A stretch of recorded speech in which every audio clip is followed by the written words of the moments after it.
거룩한 주일, 오늘도 복된 자리에 오셨습니다. 여호와를 앙망하는 자에게 새 힘 주신다고 주님 말씀해 주셨는데, 이 약속의 말씀을 믿고 신뢰하는 자에게 주시는 하나님의 은총의 그 귀한 축복이 오늘 여러분 모두에게 임하는 복된 시간 되시기를 주의 이름으로 간절히 축원합니다. 살다 보면 대단히 힘겨운 시절을 겪어내지 않으면 안 될 때가 있습니다. 오늘 우리가 읽은 룻기는 이스라엘 왕정이 도입되기 전 사사들이 다스리던 때 베들레헴에 살았던 한 가정의 이야기를 다루면서 하나님의 이야기가 이 인간 세속사에 거룩한 또 구원사가 전개되고 있는 매우 중요한 책입니다. 남편의 이름은 엘리멜렉이라고 했습니다. 엘리멜렉이라는 이름의 뜻은 나의 하나님은 왕이시다, 그런 뜻입니다. 남편의 이름이 이렇게 진 걸 보면 이 가정은 분명 신앙의 가정임에 틀림이 없습니다. 아내 이름은 나오미라고 그랬습니다. 이 나오미는 기쁨이라는 뜻입니다. 그리고 두 아들이 있는 그런 가정입니다. 하나님이 나의 왕이시다 라고 고백하는 남편과 그리고 기쁨이라고 하는 뜻의 이름을 가진 이 아내가 아들들과 더불어 행복한 가정을 이루고 살았습니다.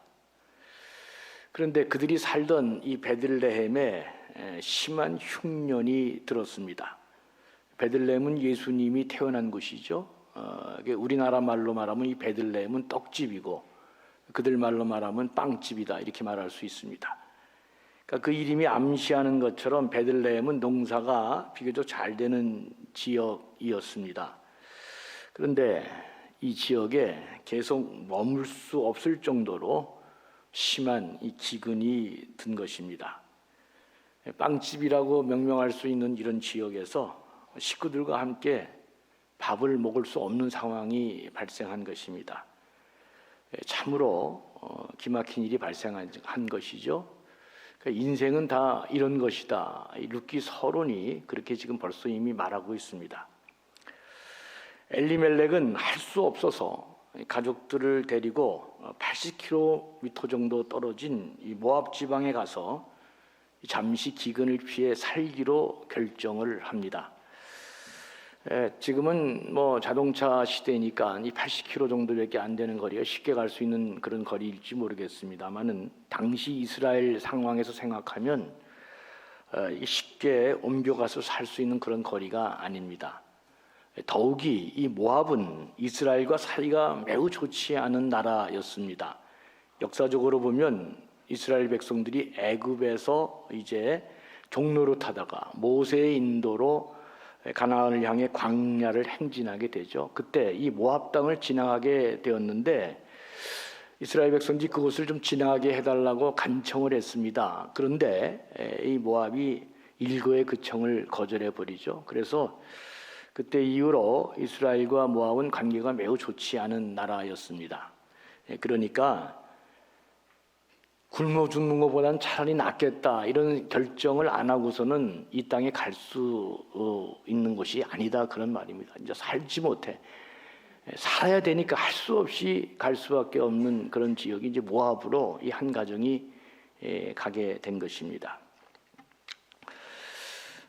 저는 남편의 입장에서 엘리멜렉 참 좋게 보입니다. 어떻게든지 간에 가족을 부양하려고 애쓰는 참으로 신실한 생활력 있는 가장이다, 이제 그런 생각이 먼저 들었습니다. 그러나 이렇게 어렵게 결정하고 이주한 낯선 모압 땅에서 이 엘리멜렉이 죽고 말잖아요. 참 아이러니합니다. 살기 위해서 그렇게 힘든 결정을 하고 간 땅에서 엘리멜렉이 죽고 만 것입니다. 인생이 그런 것입니다. 남편이 죽게 되자 아내 나오미는 졸지의 과부가 돼서 두 아들을 부양해야만 했습니다. 여러분, 이스라엘의 3대 약자를 그렇게 얘기하잖아요. 과부와 고아와 객을 드는데, 고아와 과부와 객의 공통점이 뭡니까? 고아도 부모가 없고 과부도 남편이 없고 객도 나라의 보호를 받을 수 없는, 그러니까 이 세 사람의 특징은 어떤 보호를 받을 수 없는 참으로 가련한 사람을 가리킵니다. 엘리멜렉 가족이 모압 땅에서 지금 나그네가 됐고 과부가 됐고 반고아가 된 것입니다. 그러니 나오미가 타국에서 얼마나 앞으로 힘겨운 삶을 살게 될지 얼마나 난감했을까 안 봐도 다 아는 그런 내용입니다. 타지에서 남편을 잃었지만 그나마 위로가 된다면 이 나오미는 두 아들이 있었다는 점일 것입니다. 나오미의 두 아들은 그곳에서 모압 여자들과 결혼했습니다. 그러니까 인생이 참 이게 내 마음대로 안 되는 게 잠시 기근을 피해서 이제 생명을 유지했다 다시 돌아올 생각을 했는데 그렇게 되지 않는 것이죠. 그곳에서 거주한 지 10년이 벌써 지나간 것입니다. 낯선 땅이었지만 그래도 모질 인생 살아야 되겠다고 해서 이렇게 저렇게 적응해가면서 살아가는 즈음에 이번에는 나오미의 두 아들이 죽게 된 것입니다. 그야말로 설상가상입니다. 눈 내린 곳에 서리가 내렸죠. 옛날에 어른들이 그런 얘기 많이 했습니다. 불행은 이렇게 혼자 다니지 않고 몰려 다닌다 그랬습니다. 그래서 불행을 맞을 때마다 더 잘 조심해야 됩니다. 왜냐하면 불행한 사람을 불행하도록 그걸로 끝나도록 놔두지 않기 때문에 그렇습니다. 잘해주는 사람도 위험하고 잘 안 해주는 사람도 위험합니다. 참 불행할 때는 정신 바짝 차리고 잘 길을 가야 됩니다. 그렇지 않으면 도와주는 것 같고 내 편인 것 같은데 그렇지 않고, 그래서 나중에는 진짜 패키지로 너무나 돌이킬 수 없는 상황에 일으킬 때가 많이 있습니다. 그래도 그렇지 불행이 몰려다닌다고 하지만 어떻게 이렇게 가혹하게 이 가정에 이런 일이 일어날 수 있을까? 전에는 남편이 죽어서 두 아들과 함께 있었는데 이젠 두 아들이 다 죽어서 이방 여인 며느리 둘만 함께 남은 것입니다. 룻기 서론이라고 할 수 있는 1절에서 5절까지 이 표현을 어떻게 마무리 짓느냐. 5절은 이 사실을 이렇게 보도하고 있습니다. 말론과 기론 두 사람이 다 죽고 이 여인은 두 아들과 남편 뒤에 남았더라. 이 짧은 문장인데 진짜 이게 슬픔이 꽉 배어 있는 문장이잖아요. 남의 나라 땅에서 있는 것은 기론, 말론과 기론 이 두 아들이 유일한 재산이고 의지할 버팀목인데 이 두 사람이 다 죽고, 그래서 여인은 두 아들과 남편 뒤에 이제 혼자 남은 것입니다. 남편도 죽고 두 아들도 죽고 그래서 이 여인이 혼자만 됐다. 이게 룻기의 서론에 총체적으로 보여주는 인생의 모습입니다. 저는 오늘 이 강단에 쓰기까지 많은 목사님들의 설교를, 이 본문을 갖고 설교하는 그런 내용들도 저는 잘 듣고 자랐습니다. 이 가정이 왜 이렇게 불행해졌느냐? 하나님이 주신 약속의 땅을 떠났기 때문에 이 심한 고통을 당하고 벌을 받았다. 제가 이런 설교를 많이 듣고 자랐습니다. 일면 그런 부분이 있겠다. 그러나 성경이 딱 집어서 이렇게 말하지 않는데 섣불리 말하는 것은 참으로 위험하다는 생각을 제가 많이 했습니다. 여러분, 이 가정은 지금 베들레헴 고향을 떠나자고 떠난 게 아닙니다. 더 잘 살아보겠다고 무슨 약속의 땅 고향을 떠난 게 아닙니다. 그저 살아남기 위해서 가족을 이끌고 양식이 있는 낯선 땅으로 잠시 몸을 피하려고 간 것뿐입니다. 그 목숨을 부지하기 어려워서, 그래서 가족을 데리고 참으로 옮겨 살기 어려운, 참으로 웬만한 결단 아니면 가기도 힘든 이런 모압 땅으로 가서 살았는데 이런 화를 당한 것입니다. 이런 가정을 두고 약속의 땅을 떠났기 때문에 하나님이 이렇게 고통을 주고 벌을 받게 했다. 잘 받아들이기가 내가 너무 어려웠습니다. 그렇지만 분명한 것은 하나님을 믿는 가정이 이렇게 계속해서 견디기 어려운 고난을 겪고 있다는 사실은 분명합니다. 예수 믿는 우리들도 인생을 살아갈 때 그럴 수 있다는 것입니다. 이게 인생이라고 룻기가 지금 말하고 있는 것입니다. 가장 혼란한 사사기 시대 때 이런 게 바로 인생이다. 그렇게 말씀하고 있는 것입니다. 빵집이라는 버젓한 이름을 가진 베들레헴 마을에서도 사람을 이렇게 몰아낼 만큼 흉년이 들 수 있다. 이런 게 우리 인생의 삶이다. 그런 것입니다. 여러분, 인생에 당하는 고난을 모두 설명할 수 있는 사람은 세상에 한 사람도 없습니다. 왜 그럴까? 인생이라는 것이 그렇게 손에 딱 잡힐 수 있는 것처럼 쉽게 설명할 수 있는 그런 내용이 아니기 때문에 그렇습니다. 우리가 잘 아는 욥도 그 당하는 고난, 그 당시 이야기 너무 어렵잖아요. 뭐 그렇게 큰 죄를 졌다고 하루아침에 10 자녀들이 다 죽잖아요. 그리고 있는 재산 다 날아갑니다. 그럴 수 있을까? 이게 진짜 이럴 수 있냐는 것입니다. 진짜 이게 이해 안 되잖아요. 요셉도 마찬가지입니다. 뭘 그리 잘못했다고 어린 나이에 다른 나라에 종으로 팔려가서 그럼에도 불구하고 자기 삶을 흐트리지 않고 하나님 말씀 붙들고 끝까지 그렇게 살려고 노력했는데 이게 또 오해를 받고 누명을 쓰고 감옥에 가는 것입니다. 어떻게 인생이 이렇게 추락할 수 있는 것입니까? 인생이 당한 고난은 지나고 나면 뭐 이렇게 저렇게 이해도 되고 해석도 할 수 있을 것입니다. 그러나 고난 당할 때는 그 고난의 정체를 정확하게 파악하는 것은 대단히 어렵습니다. 누구도 그렇게 함부로 말할 수 없습니다. 그저 가벼운 사람들만이 계속 그렇게 입을 열고 떠들 뿐입니다. 단지 우리가 분명하게 알 수 있는 한 가지는 있습니다. 이 세상 인생들에게, 이 세상을 사는 우리 인생의 삶에 고난이 언제나 이렇게 들어닥친다고 하는 사실은 분명한 것 같습니다. 그래서 인생을 살아내기가 만만치 않은 것입니다. 그래서 인생이 참으로 힘겨운 인생이 되는 것입니다. 여러분, 자신이 소중하게 생각했던 것들이 자기 손에서 다 빠져나가고 다 무너졌을 때, 그렇게 눈물과 땀과 정성을 다해서 한 올 한 올 소중하게 만들어 놓았던 것이 내 손바닥에서 모래 빠지듯이 다 빠져나가고 다 무너져 내렸을 때, 이런 일을 당한 사람이 이제 어떻게 남은 인생을 살아갈 수 있을까? 망연자실하는 건 당연한 것입니다. 삶이 이렇게 처절할 정도로 무너지고 말았는데 어떻게 해서 계속해서 내 인생을 추스려서 앞으로 나아갈 수 있을까? 웬만한 사람 하기 힘듭니다. 도대체 무엇이 우리를 살게 하는 것일까? 그런 철학적인 질문도 해볼 수 있습니다.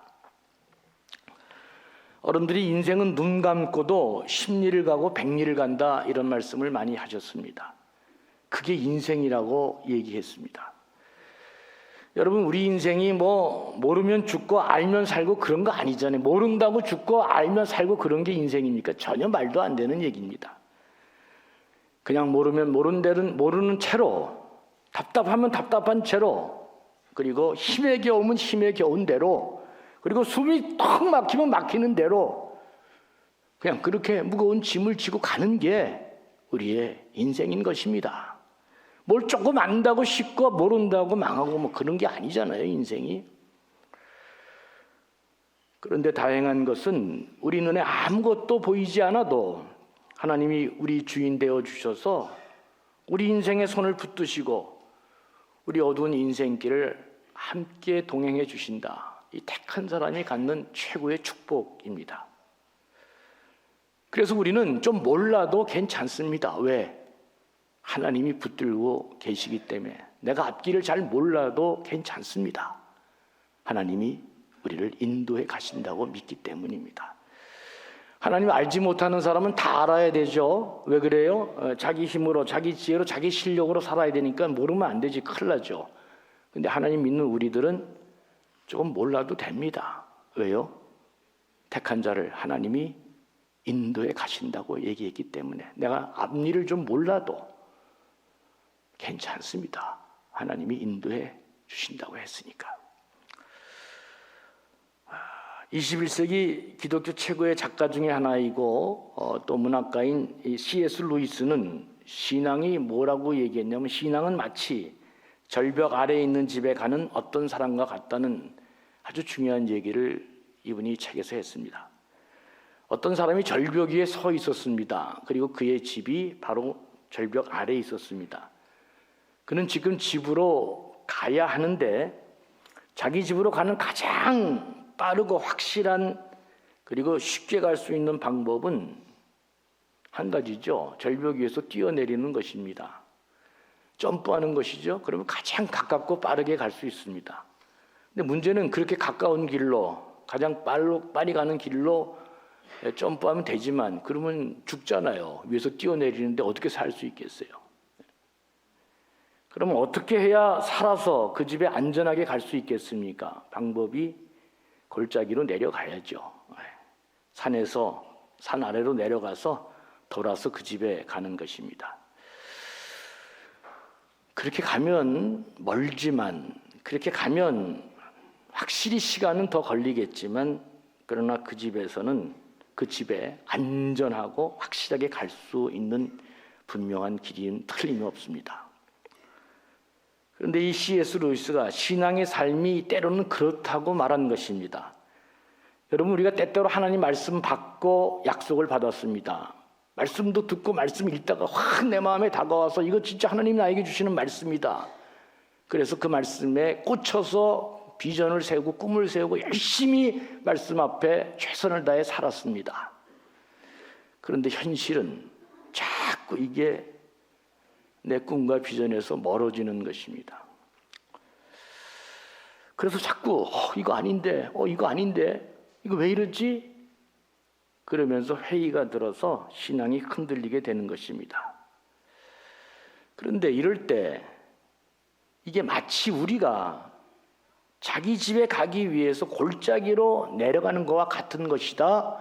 C.S. 루이스가 그렇게 말한 것입니다.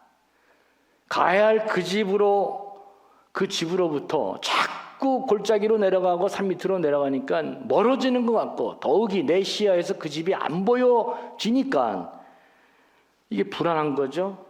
그렇지만 그럼에도 불구하고 그 길로 가는 것이 그 집을 향해 잘 가고 있는 것입니다. 비록 멀기도 하고 내 눈에 그 집이 안 보여도 그 길을 잘 가고 있는 것입니다. 신앙의 눈이 열리지 않으면 집으로부터 자꾸 멀어지고 집이 내 눈에 보이지 않기 때문에 이게 진짜 뭔가 잘못되고 있다. 이 신앙의 길이 잘못된 것 같다. 내 꿈으로부터 내 비전으로부터 내 길이 바르게 못 가는 것 같다. 이러면서 하나님의 약속을 붙들지 못하고 그렇게 살아가는 사람이 얼마나 많은지 모릅니다. 아무리 큰 어려움이 있고 가정에 실패가 있고 고난이 있다 할지라도 모든 것이 합력하여 마침내 선을 이룬다고 하는 이것을 꼭 믿어야 됩니다. 왜냐하면 그 고난 속에 하나님이 함께 하시고 그 고난 속에 하나님이 계시기 때문에 이게 가능한 것입니다. 이걸 믿어야 이상한 길로 가지 않고 바른 신앙의 길을 걸어갈 수 있습니다. 시편 1편은 복 있는 자를 얘기하고 있습니다. 근데 복 있는 자를 얘기하면서 제일 먼저 얘기하는 게 복 있는 자가 아닌 사람을 열거합니다. 죄인과 악인과 오만한 자를 열거합니다. 누가 죄인이고 누가 악인이고 누가 오만한 자입니까? 시대와 상황에 따라 조금씩 달라질 수 있을 것입니다. 그러나 죄인과 악인과 오만한 자의 공통점이 하나 있습니다. 그것은 이들이 언제나 하나님 말씀대로 살지 않는다고 하는 것입니다. 이들의 삶의 특징은 세상의 깨와 지혜와 방법으로 산다고 하는 것입니다. 그럼 왜 이렇게 살면 바람에 나는 겨와 같이 인생이 끝날까? 인간은 죄인이기 때문에 하나님 말씀을 떠나 살면 자기도 모르는 사이에 자기가 가는 길이 죄의 길로 가게 돼 있고 자기의 삶이 죄된 삶으로 가게 되는 것입니다. 그래서 바람에 나는 겨와 같이 그 마지막은 망하게 되는 것입니다. 죄인은, 악인은, 오만한 자는 누가 자기를 잘못하게 해서 망하는 게 아니라 자기 꾀에 자기가 그렇게 망하게 되어 있는 것입니다. 그러나 말씀을 붙드는 자는 시냇가에 심기운 나무처럼 그 마지막이 잘 된다. 성경이 그렇게 얘기합니다. 말씀을 붙드는 것이 고난 가운데 말씀을 붙드는 것이 참 중요합니다. 말씀에 갇힌 자가 되면 하나님이 그 길을 우리의 생각과 마음을 지키셔서 하나님이 축복하는 길로, 그런 선택의 길로 우리를 가게 만들어 주는 것입니다. 고난과 짐이 무거울수록 여러분 삶은 더욱 생생하고 진실해집니다. 정상적인 그리스도인은 고난과 짐이 무거우면 무거울수록 삶이 더욱 생생하고 진실해집니다. 반면에 짐이 가벼울수록 인간은 자꾸 가벼워져서 아무 깊이가 없는 사람이 되고 맙니다. 묵직함을 택하자니 너무 힘들고 가벼움을 택하자니 얄팍해지기 십상입니다. 그런데 여러분, 우리들은 걱정할 필요가 없습니다. 내가 택하는 것이 아니라 주님이 각 사람에게 맞춰서 때에 따라 무거움을 주기도 하고 때에 따라 가벼움을 주기도 하기 때문에 그렇습니다. 하나님은 이 둘을 적절하게 섞어 주셔서 온전한 사람으로 우리를 빚어가기 때문입니다. 그리고 무거움을 주든지 가벼움을 주든지 우리에게 결코 변하지 않는 한 가지 중요한 원리가 있습니다. 그것은 사람이 감당하지 못할 고난을 결코 하나님이 허락하지 않는다는 사실입니다. 그리고 고난 당할 즈음에 피할 길을 열어주신다. 그것이 그 유명한 고린도전서 10장 13절의 말씀입니다. 사람이 감당할 시험 밖에는 너희가 당한 것이 없나니 오직 하나님은 미쁘사 너희가 감당하지 못할 시험 당함을 허락지 아니하시고 시험 당할 즈음에 또한 피할 길을 내사 너희로 능히 감당하게 하시느니라 그랬습니다. 여러 번 말씀드렸습니다. 하나님이 교회에 주신 어떤 세상의 공동체에게 주지 않는 교회에만 주신 은총의 수단 두 가지가 있습니다. 그것은 말씀과 성례전입니다. 제가 미국 장로교에 있을 때 미국 장로교에서는 목사를 말씀과 성례전의 목사라고 그렇게 말했습니다. 세상의 어떤 일보다 말씀과 성례전만은 목사가 고유하게 집례해야 될 아주 특별한 과업으로 말씀하고 있는 것입니다. 성례전을 통해 예수 그리스도의 십자가의 죽음을 직접 목격하도록 만들어주시고 그리고 세상이 주지 않는 하나님의 말씀을 주일마다 주도록 목사를 세워놓은 것입니다. 여러분, 오늘 목사의 말이 사람의 말입니까? 하나님의 말입니까? 당연히 사람의 말이죠. 오늘 제 말이 어떻게 하나님의 말씀입니까? 말도 안 되는 이야기죠. 그런데 하나님은 오늘도 당신이 피 흘려 세운 이 교회를 위해 그 보잘것없는 목사를 세우시고 목사가 하나님 말씀을 바르게 선포할 때 성령이 역사하심으로 우리들에게 하나님의 말씀을 듣게 해 주시는 것입니다. 왜 하나님의 말씀을 듣게 하시는 것입니까? 말씀이 모든 혼돈을 잠재우고 모든 무질서를 바르게 세우고 쓰러지고 죽어지고 넘어진 사람을 이 말씀이 다시 새로 세워주기 때문에 한 주간 생활 전에 하나님 말씀 듣고 다시금 힘을 얻고 세상을 이기도록 하나님은 오늘도 부족한 인간 목사를 세워서 하나님 말씀을 선포하게 하시고 그 바른 말씀의 선포를 통해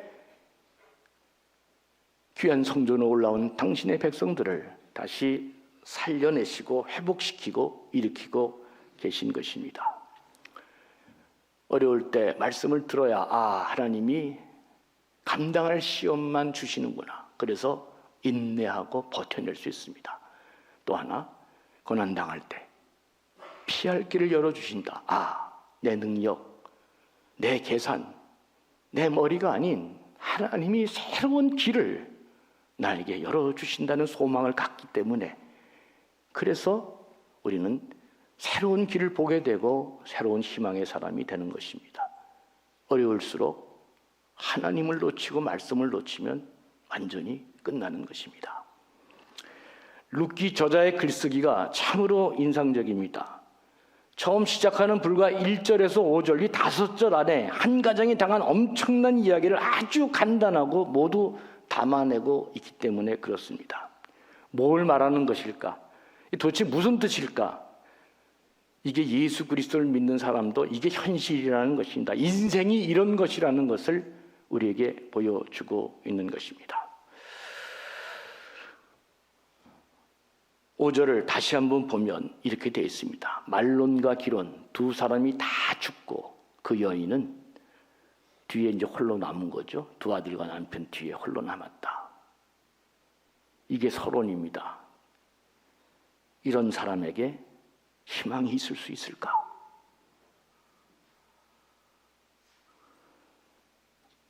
이것이 룻기가 앞으로 우리에게 들려줄 이야기입니다. 한두 주 룻기를 여러분들에게 선포할 것입니다. 오늘 룻기 서론 부분을 말씀드렸습니다. 이제 앞으로 나오미와 룻의 삶이 어떻게 전개되어지고 그들의 인생이 과연 역전이 가능할까? 그는 다시금 소망의 사람이, 희망이 있는 사람이 될까? 말씀을 통해 함께 은혜를 앞으로 나누게 될 것입니다. 그러면서 우리의 삶도 다시금 용기를 얻고 말씀을 통해 다시 축복의 사람이 되도록 우리도 일어나야 할 것입니다. 다음 주에 계속해서 룻기를 여러분들과 함께 나눌 것입니다. 기도하겠습니다. 긍휼이 풍성하신 아버지 하나님, 인생살이가 참으로 만만하지 않습니다. 우리가 살아온 세월을 되돌아봐도 어렵고 힘겨운 시절을 어떻게 겪어왔는지, 그리고 또 어떻게 헤쳐왔는지 말로 다 풀어내지 못할 때가 너무나 많습니다. 처절하게 고난을 겪으며 앞날이 보이지 않는 삶을 통과했던 나오미의 이 삶처럼 우리의 삶도 어려운 삶을 타개하고 새로운 국면의 삶을 살아낼 수 있음을 우리도 주의 말씀을 통해 보게 하여 주옵소서. 어려울수록 말씀에 갇힌 자가 돼서 뚜벅뚜벅 그 말씀 안에 살아가는 자가 되고 말씀의 영양 공급을 받으며 하나님이 우리를 통해 역사하시는 그 놀라운 기적을 경험하는 복된 사람들 되게 해 주시옵소서. 감사하며 예수님의 이름으로 간절히 축복하며 기도합니다. 아멘.